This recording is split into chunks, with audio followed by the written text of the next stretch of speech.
Hello everyone, I am Jyoti Jha and welcome to NCERT the mind. तो आज हम लोग पढ़ेंगे व्याकरण।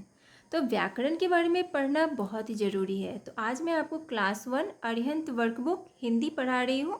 आपकी हिंदी के बुक में ही दिया हुआ है पीछे साइड में व्याकरण, जिसमें कि वर्णमाला है।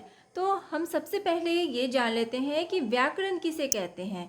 ठीक है, तो आप इसे लाइन बाय लाइन अपने नोटबुक में नोट करते जाइए। ठीक है, तो देखिए सबसे पहले हम जानते हैं कि व्याकरण किसे कहते हैं। तो व्याकरण हम उसे कहते हैं जिससे हमें शुद्ध शुद्ध लिखना, शुद्ध शुद्ध बोलना और शुद्ध शुद्ध पढ़ना आता हो, तो उसे ही व्याकरण कहते हैं।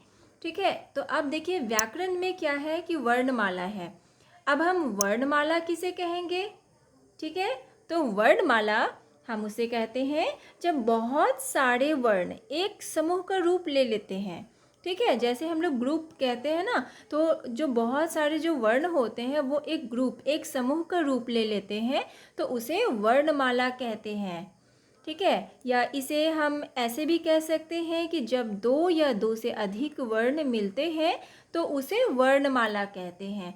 ठीक है, जैसे दो या दो से अधिक वर्ण मिलते हैं तो ये सारे जो है ना, ये वर्ण हैं, ये अलग अलग वर्ण हैं। ठीक है, तो ये सारे जब दो या दो से अधिक मिलते हैं तो इसे हम लोग वर्णमाला कहते हैं। जैसे हम लोग माला बनाते हैं, ठीक है, तो एक एक फूल होता है ना, एक एक फूल अगर ये अलग अलग होता है तो ये क्या होता है, एक एक ये फूल होता है। ठीक है, लेकिन अगर हम इसे एक साथ, ठीक है, पिरो लेते हैं तो ये क्या बन जाता है, ये माला बन जाता है। तो ये ठीक उसी तरह से है वर्णमाला। ये सारे जो है ना वर्ण, ये अलग अलग हैं, लेकिन अगर ये एक साथ मिल जाते हैं सारे तो इसे हम लोग वर्णमाला कहते हैं।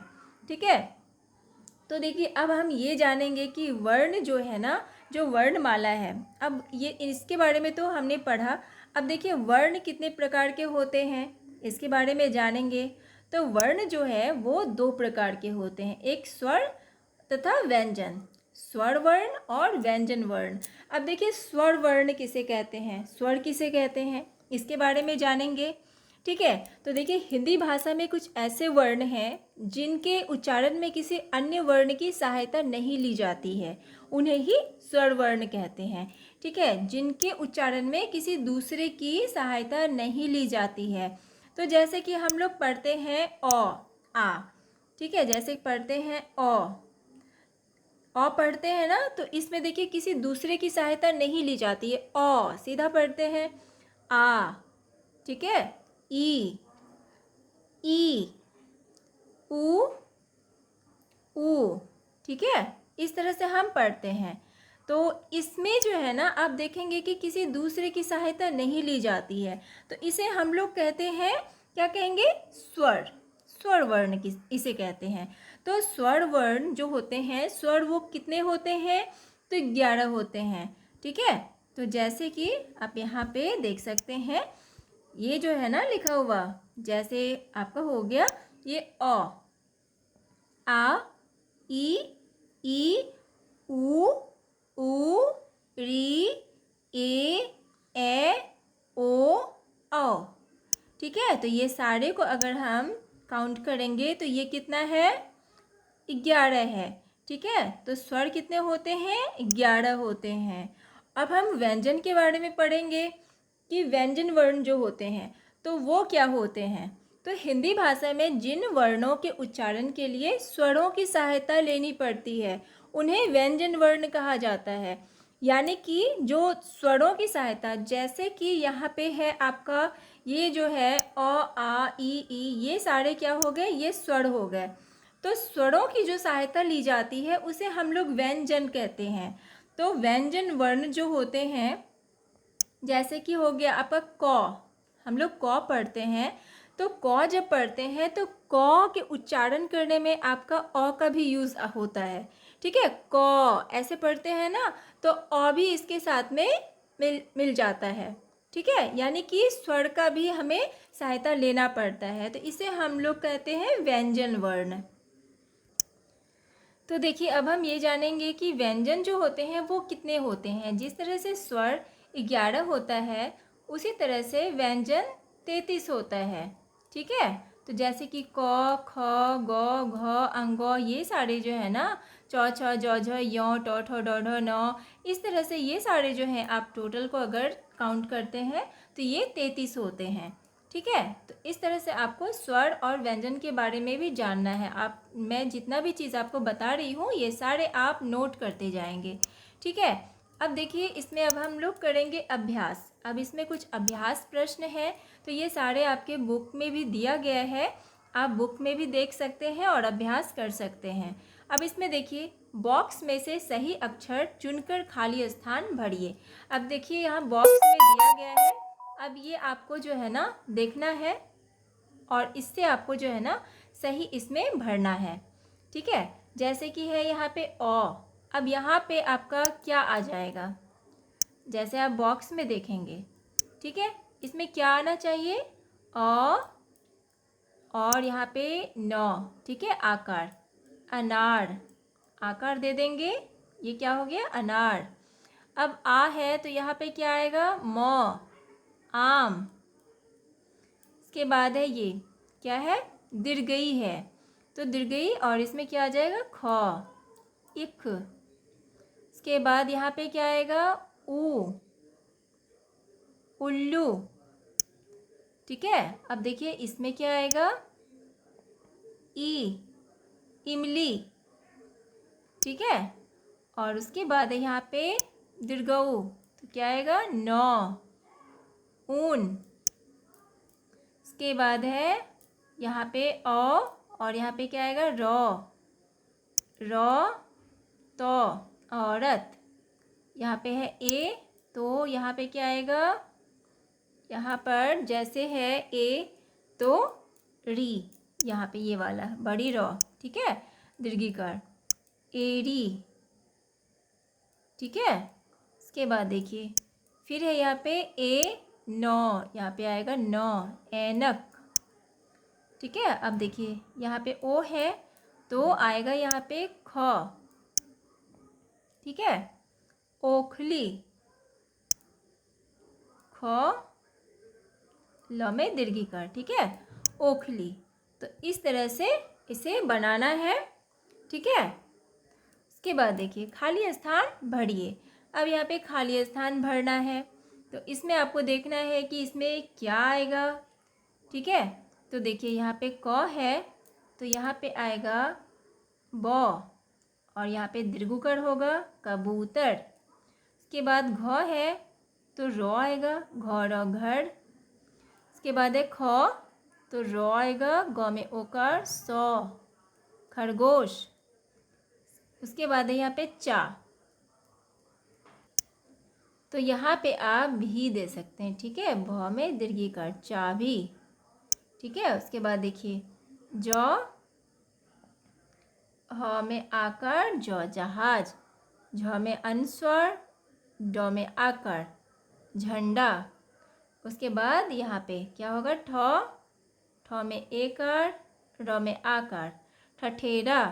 अब यहाँ पे ड है तो म, र में दीर्घुकार, डमरू।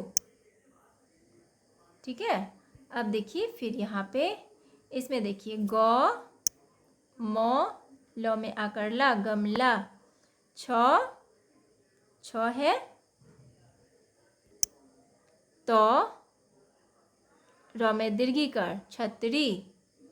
इसके बाद है ट, म में आकार, टोरो, टमाटर। अब यहाँ पे है ढ, आधा क, न, ढक्कन। ठीक है, तो इस तरह से आपको बना लेना है। उसके बाद है नीचे लिखे शब्दों में अनुस्वार या चांद बिंदु लगाकर उन्हें दोबारा लिखिए। अब देखिए यहाँ पे आपको लगाना है कि किस में अनुस्वार आएगा, किस में चांद बिंदु आएगा। ठीक है, तो यहाँ देखिए दीर्घऊ है तो इसमें क्या आएगा, दीर्घऊ, और इसमें चांद बिंदु आएगा, और तो इसे फिर से लिख देना है। अब इसमें देखिए ड है तो क्या आएगा, अनुस्वार आएगा, डंडा। ठीक है, अब देखिए यहाँ पे क, ग, न है तो इसमें क्या आएगा, अनुस्वार, कंगन। ठीक है। अब यहाँ पे देखिए ब द र, तो क्या आएगा अनुस्वार, बंदर। ठीक है। अब यहाँ है ख हर्षिकर र, क में हर्षिकर य में आकार, तो क्या हो जाएगा खिड़कियाँ। तो यहाँ पे आएगा चांद बिंदु, ख में हर्षिकर र, क में हर्षिकर, य में आकार और चांद बिंदु। ठीक है, खिड़कियाँ। तो आप इसे अच्छे से लिखेंगे सुंदर हैंडराइटिंग में। ठीक है। अब यहाँ देखिए प में क्या आ जाएगा अनुस्वार, ख में आकार, पंखा। ठीक है। तो इस तरह से बनाना है। उसके बाद है उचित मात्रा वाले शब्द को चुनकर लिखिए। अब देखिए उचित मात्रा लगाना है कि किसमें कौन सा मात्रा लगेगा। जैसे थ ल है थल, अब इसमें क्या लगेगा जो मात्रा लगाना है और आपको शब्द बनाना है। ठीक है। तो क्या हो जाएगा थाली, इसमें लग जाएगा आकार, थ में आकार। ठीक है। और ल में दीर्घिकार। अब यहाँ पे है म ल, तो क्या हो जाएगा माली, म में आकार, ल में दीर्घिकार। इसके बाद स र ज, तो क्या हो जाएगा सूरज, स में दीर्घिकार, र ज सूरज। इसके बाद है ब र, तो यहाँ पे क्या आ जाएगा बैर। ठीक है। ब में एकार, र बैर। तो ल है, तो क्या हो जाएगा तितली। ठीक है। तो यहाँ पे आपका हो जाएगा देखिए त में हर्षिकार, त में हर्षिकार, तो ल में दीर्घिकार तितली। अब घ और बड़ी र है, तो क्या होगा घड़ी, घ र में दीर्घिकार घड़ी। और उसके बाद है ग ल ब, तो यहाँ पे क्या हो जाएगा गुलाब, ग में हर्षुकार, ल में आकार, ब गुलाब। इसके बाद है ह थ, तो क्या होगा हाथी, ह आकार, थ में दीर्घिकार हाथी। ठीक है। तो इसी तरह से इसे बनाना है। तो आपको समझ में आ गया होगा व्याकरण, उसके बाद वर्णमाला, स्वर वर्ण, व्यंजन वर्ण और ये जितने भी अभ्यास मैंने कराए हैं ये सारा आपको समझ में आ गया होगा। तो इसे आप बार बार प्रैक्टिस कीजिए और इसे याद कीजिए। ठीक है। तो ये चैप्टर आपका कंप्लीट हो चुका है। अच्छे से पढ़िए और कैसा लगा आपको मेरा पढ़ाना मुझे ज़रूर बताइए। अच्छा लगा हो तो मेरे चैनल NCERT द माइंड को लाइक सब्सक्राइब कीजिए और पास में दिए गए बेल आइकन को भी प्रेस कर दीजिए ताकि NCERT से रिलेटेड या और भी मैं कोई भी वीडियो डालती हूँ तो वो आपको सबसे पहले मिले। ठीक है। तो मिलते हैं नेक्स्ट वीडियो में, तब तक के लिए bye, take care, thanks to watch my video.